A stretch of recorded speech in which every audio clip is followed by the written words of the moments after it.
Hello प्यारे बच्चों, जैसा कि आपको पता है अब नीट के लिए सिर्फ 1 महीना बचा है।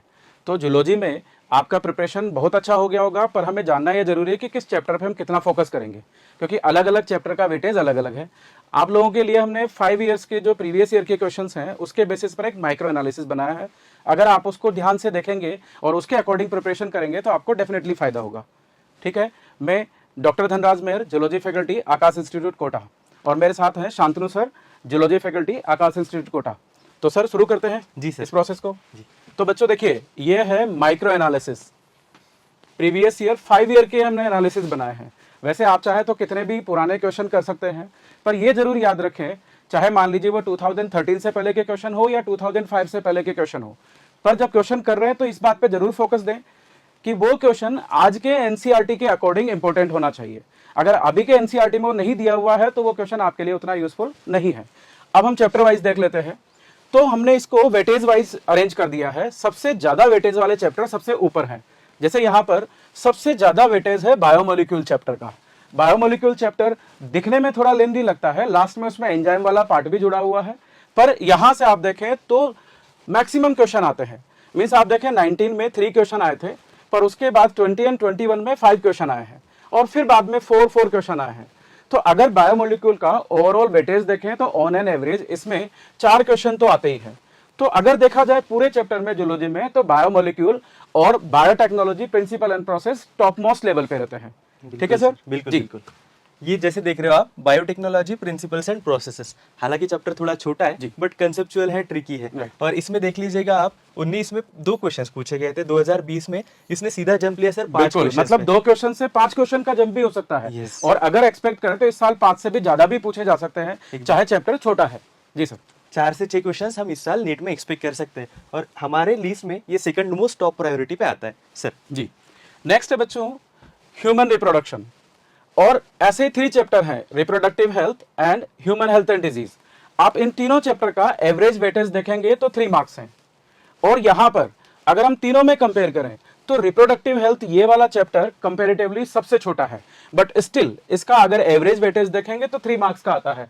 मतलब अगर हम कंपेयर करते हैं दोनों को, reproductive health and human health and disease, reproductive health chapter बहुत छोटा है as compare to human health and disease. Human health and disease ज्यादा टाइम कंज्यूम करता है, रिप्रोडक्टिव हेल्थ बहुत इजीली हो जाता है। पर जब हम वेटेज वाइज आते हैं तो दोनों का वेटेज बराबर है। तो यहां आप देखें, अगर कभी हम रिप्रोडक्टिव हेल्थ चैप्टर को छोटा समझ के इग्नोर कर देते हैं तो हमें नुकसान उतना ही होगा जितना कि रिप्रोडक्टिव हेल्थ छोड़ने से नुकसान होता है। तो अगर कम टाइम देने पर, या उसको मान लीजिए कि छोटे चैप्टर में ज्यादा क्वेश्चन आ रहे हैं, तो हमारी प्रायोरिटी पर ये चैप्टर हमेशा रहेगा। बिल्कुल ठीक है सर। रिप्रोडक्टिव हेल्थ जो है उसके रिगार्डिंग पे हम देख सकते हैं। जी जी। उसके साथ ही ह्यूमन हेल्थ एंड डिसीज तो थोड़ा सा सर ने जैसे जी। कि कहा कि बड़ा चैप्टर है। हाँ, बड़ा चैप्टर है। हाँ, तो हम इन तीनों में से अगर प्रायोरिटाइज करें तो इसको हम प्रायोरिटी रख सकते हैं। नेक्स्ट हम देखते हैं इवोल्यूशन। ठीक है, एवोल्यूशन कैसा है एक बार एक्सप्लेन कर दीजिए। इवोल्यूशन चैप्टर अगर आप देखें तो इसमें बहुत सारी थ्योरीज है, बहुत सारे कंसेप्ट्स है, और थोड़ा सा जियोलॉजिकल टाइम स्केल में रटने का भी पार्ट आता है थोड़ा बहुत। तो बिल्कुल। इसके अगर क्वेश्चंस हम देखते हैं सर, तो 2019 में 2 क्वेश्चंस है, फिर 4, 2, ऑन एन एवरेज अगर हम देखें तो 2 से 3 क्वेश्चंस हम इस चैप्टर से और एक्सपेक्ट कर यहाँ आप सकते हैं। देखिए एवोल्यूशन चैप्टर बहुत बड़ा है, क्योंकि इसमें बहुत सारी चीजें आती है। लास्ट में ह्यूमन एवोल्यूशन भी है, और वो भी बहुत एक ऐसा, उसमें हमेशा क्वेश्चन आते हैं। पर यहाँ देखें तो पहले इसमें 2 क्वेश्चन आए थे 2019 में, और अब इसका वेटेज कंपेरेटिवली बड़ा हुआ है, एकदम से 4 क्वेश्चन आए, उसके बाद 2 क्वेश्चन है। तो एवरेज हम समझें तो एवोल्यूशन जो इतना बड़ा चैप्टर है, उसको अगर हम रिप्रोडक्टिव हेल्थ से कंपेयर करते हैं तो रिप्रोडक्टिव हेल्थ में ज्यादा क्वेश्चन आते हैं। और क्योंकि एक बार एवोल्यूशन में 4 क्वेश्चन भी आए हैं तो हम उसको अपर लिमिट तक 4 समझ सकते हैं, but on an average evolution में 2 क्वेश्चन आते हैं, जबकि चैप्टर बहुत बड़ा है। तो आपको वेटेज के अकॉर्डिंग प्रिपरेशन करना है। और अगर मान लीजिए कुछ ऐसा एक्स्ट्रा वाला पार्ट है ऐसे चैप्टर्स में जिनका वेटेज कम है, उनकी लेंथ ज्यादा है, तो उस एक्स्ट्रा वाले पार्ट को आप टोटली इग्नोर कर सकते हैं। नेक्स्ट हो जाएगा बायोटेक्नोलॉजी एंड इट्स एप्लीकेशन। जी सर। इस चैप्टर में, हालांकि ये बायोटेक्नोलॉजी प्रिंसिपल्स एंड प्रोसेसेस से ही लिंक्ड चैप्टर है, इसमें थोड़े से एप्लीकेशंस, कुछ थ्योरीज वगैरह आती है, जैसे कि इंसुलिन का बनाना एंड ऑल, उसमें आरएनए इंटरफेरेंस का एक कंसेप्ट लगता है, एलाइजा वगैरह इसी में एक्सप्लेन्ड है। तो इस चैप्टर से अगर हम देखें तो 2019 में 1 क्वेश्चन आया था, बाद में 3, 2 और लगातार 3 या 2 का इसका एवरेज रहा है। हालांकि देखा जाए तो सर ये भी ज्यादा बड़ा चैप्टर है नहीं। बिल्कुल, वैसे पार्ट तो हाँ, बायोटेक्नोलॉजी का ही है। बिल्कुल। और क्वेश्चन की लिमिट आप देखें तो एक भी पूछा गया है, मतलब एक मिनिमम लिमिट पे आ जाए तो इस चैप्टर से एक क्वेश्चन भी आता है। और या फिर अगर थोड़ा ज्यादा स्कोप में देखें तो यहाँ पर 3 क्वेश्चंस भी 2 बार पूछे गए हैं। तो ऑन एन एवरेज हम इसको 2 क्वेश्चन कंसिडर कर सकते हैं कि यहाँ से 2 क्वेश्चन आएंगे। और क्योंकि चैप्टर भी छोटा है और प्योरली क्वेश्चन एनसीईआरटी से ही आते हैं इस चैप्टर में, तो बहुत ईजी हो जाता है। ठीक है जी सर।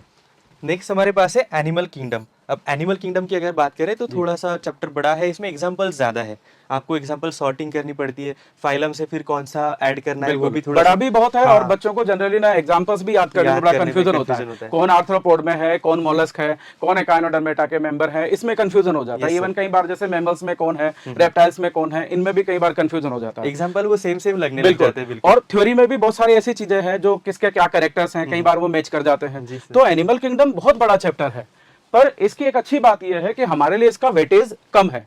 कम है मतलब कई बार सिर्फ 2 क्वेश्चन आए हैं, या ज्यादा आकर के कई बार 4 क्वेश्चंस तक आए हैं। पर हम ऑन एन एवरेज लेके चलें तो एनिमल किंगडम में ये ऑन एन एवरेज 3 क्वेश्चंस आए हैं। अब चैप्टर जितना बड़ा है, chordates and non chordates, examples, characteristic features, उन सब में अगर मान लीजिए आपको ज्यादा अच्छे से याद नहीं भी हो रहा है तो बहुत ज्यादा डरने की जरूरत नहीं है, क्योंकि क्वेश्चन ईजी आते हैं। बस आप प्योरली एनसीईआरटी के अकॉर्डिंग उसको याद कर लीजिए। बिल्कुल। ठीक है सर। नेक्स्ट है, नेक्स्ट हमारे पास है breathing and exchange of gases. अब ह्यूमन फिजियोलॉजी स्टार्ट हो चुका है। हाँ। इसमें हालांकि लगभग सब सारे के सारे चैप्टर्स ही थोड़े लिंक्ड है। अच्छा, यहाँ एक अच्छी बात यह है कि इस साल से जो डाइजेस्टिव सिस्टम था वो वाला चैप्टर तो हटा दिया गया है, क्योंकि डाइजेस्टिव सिस्टम से भी क्वेश्चन आते थे, पर अब उस चैप्टर को पूरा हटा दिया है, तो आपको उसे कहीं से भी प्रिपेयर करने की जरूरत नहीं है। शुरुआत आप कर सकते हैं यहाँ से।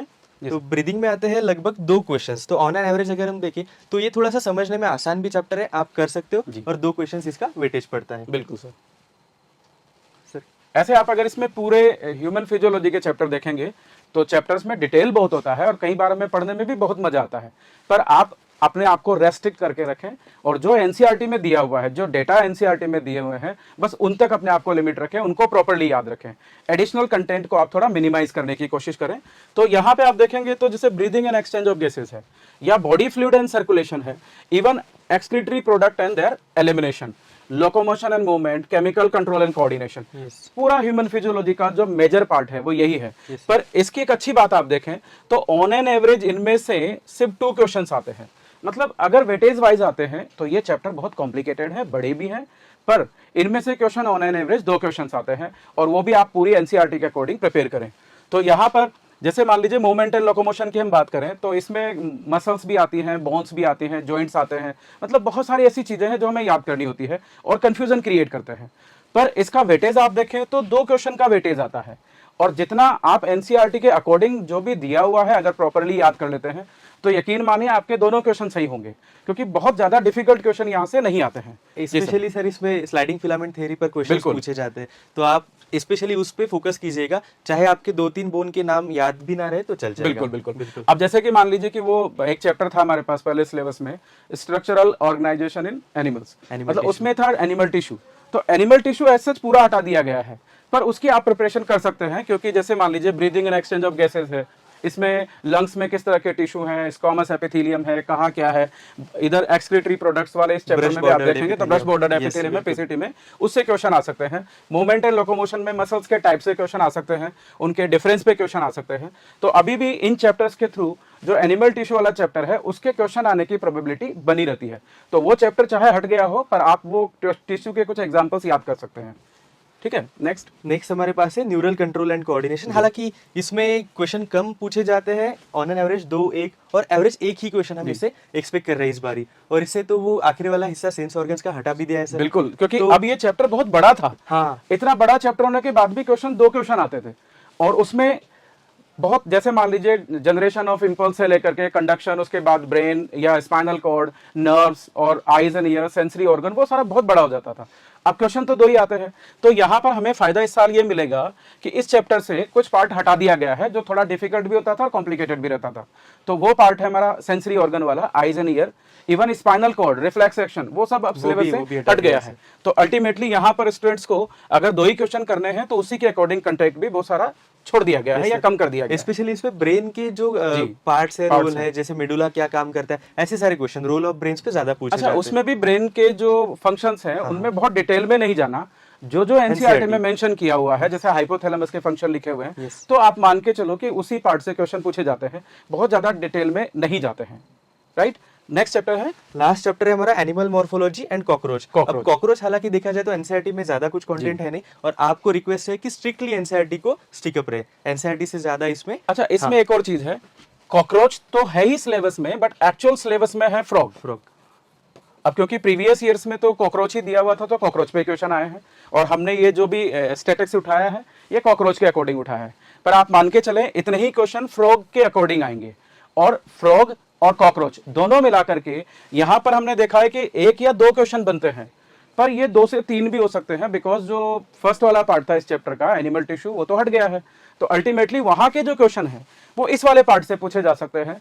कॉकरोच और फ्रॉग में भी आप देखें तो एग्जैक्टली फ्रॉग वाले पार्ट पे ज्यादा क्वेश्चन आने की प्रोबेबिलिटी है कंपैरेटिवली कॉकरोच, क्योंकि वो नया है सर। बिल्कुल अभी नया ऐड हुआ है और इससे जरूर आएगा। बिल्कुल।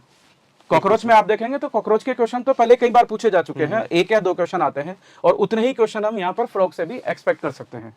तो ये सारा एक माइक्रो एनालिसिस था बच्चों, जिससे आपको इसमें नीट में जब आप प्रिपेयर कर रहे हैं, आपके पास टाइम कम है, तो इसके अकॉर्डिंग अगर आप करेंगे तो आपको डेफिनेटली फायदा होगा। बिल्कुल ठीक है सर। यस जी थैंक यू। तो बच्चों आपने पूरा वीडियो देखा, आप चाहे तो इसके पीछे जो स्लाइड हम दे रहे हैं इसको अच्छे से सेव करके रख लीजिए, ताकि आपको इसके अकॉर्डिंग पढ़ने में फायदा हो। ठीक है बच्चों, थैंक यू।